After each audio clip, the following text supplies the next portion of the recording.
شادی شدہ جوڑے پوری آب و تاب کے ساتھ اپنے مرشد خانے یعنی سسرال کی طرف گامزن ہے تاکہ اپنے دربار خانہ دربار عالیہ پہ جا کے متھا ٹیک سکیں، ایک بار سسرال پہ حاضری لگوائیں تاکہ معاملات جو ہیں وہ سارے ٹھیک ہو سکیں۔ ہماری جو عید تھی بڑا یونیک، بڑی کمال کی عید ہوا کرتی تھی۔ اس کے پاس گن، اس کے پاس بندوق، پستول، یہ چیزیں خریدنی، پھر ایک دن، 2 دن، 4 دن، مطلب بعد والا بھی ایک ہفتہ ہمارا کچھ اس طرح سے گزرتا تھا کہ بھائی عید ہے تو ہماری وہ آپس میں پھر باقاعدہ جنگیں ہوتی۔ عید پہ کسی نہ کسی بندے کے ساتھ ہماری وہ دشمنی بن جاتی کہ میں نے اس کو گولی مار دی ہے تو ابھی وہ اپنی پوری گینگ لے کے آئے گا، بدلے لے گا۔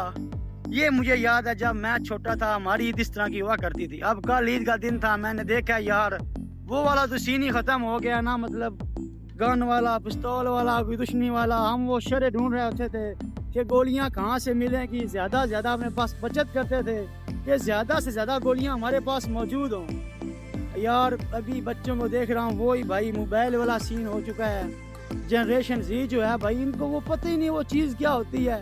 پیسہ وافر مقدار میں ہے، بس اڑائی جاؤ اور کھائی جاؤ، پیزے برگر کی سنیپ لگائی جاؤ، بس یہی شیڈول ہے، یہی سارے معاملات ہیں، اور اس میں یہ عوام پوری آب و تاب کے ساتھ مصروف عمل ہے۔ جب کسی کو گولی مار دی ہے، ابھی وہ پسٹل ایسی تھی گولی لاگ گیا، دشمنی بن گئی ہے۔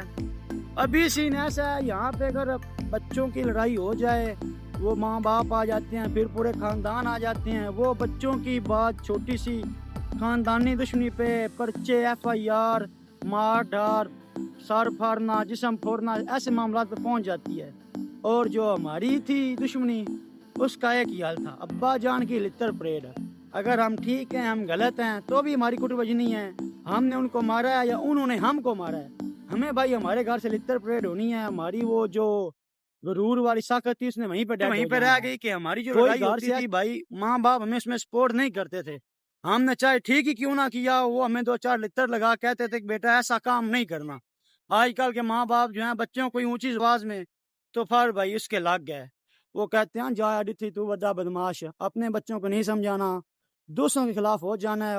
کسی نے بڑا ٹھیک کہا ہے کہ دکھ یہ نہیں ہے کہ جو ہماری اولاد ہوگی وہ بگڑی ہوئی ہوگی، دکھ کی بات یہ ہوگی کہ اولاد کو جو ماں باپ ملیں گے وہ پہلے سے بگڑے ہوئے ہوں گے۔ تو المیہ یہی ہے، اس کے ساتھ دیجیے اجازت، پھر ملتے ہیں۔